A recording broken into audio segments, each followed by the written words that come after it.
Coach, you were minus 15 points, 2 minutes and 26 seconds before the end of the game. You had a nice series, 11-0. You came back to 4 points. What happened tonight? What decided the game?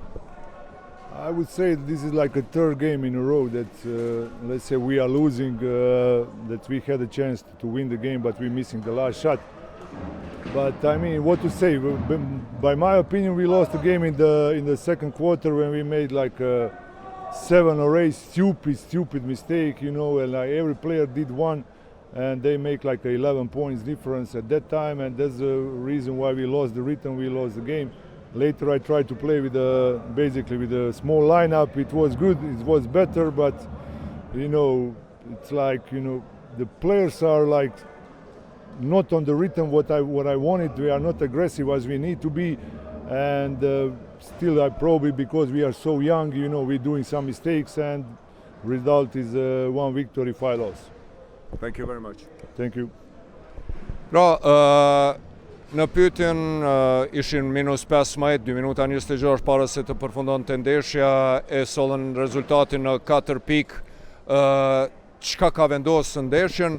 Tha po ka vendosur ndeshjen çereku i dytë. Në çerekun e dytë kemi bërë 7 gabime, 7 topa të humbur, gabime shumë fillestare dhe i kemi lejuar që të shkojnë në plus 11, pastaj ka qenë pothuaja e vështirë që të arrim rezultatin, edhe pse ja munduar që të luajmë me një peshë më të shkurtër, të kthehemi në ritëm, disi kemi arritur që të mbrim mirë, po është kjo ndeshja 3-3 në të cilën po i huqim ato tentimet vendimtare për t'u afruar, ndoshta edhe për ta fituar lojën.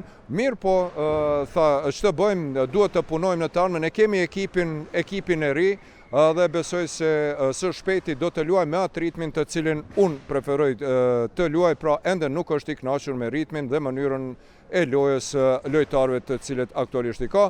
Pra edhe një ndeshje e bukur midis Vllazimit dhe Sigar Prishtinës.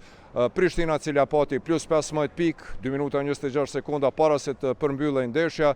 Vllazimi i cili me një seri prej 11-0 për vetëm 1 minutë e 10 sekonda e afroi në 88-84, mirë po në fund i mungoi koncentrimi, ndoshta për ta dërguar këtë ndeshje në vazhdime, sidoqoftë fitore e rëndësishme Prishtinës pas 2 humbjeve rresht ndaj Bashkimit dhe Go Plus PS. Definitivisht ky edicion i basketbollit kosovar po shndrohet në një prej edicione më të bukura në 20 vitet e fundit. Nga Una Gonfehmiu, nga Shani Nushi, kaq për sonte, ju përshëndesim së bashku me ekipin realizues Oxygenit dhe Art Motion, e ju vazhdoni të qëndroni me Art Motion.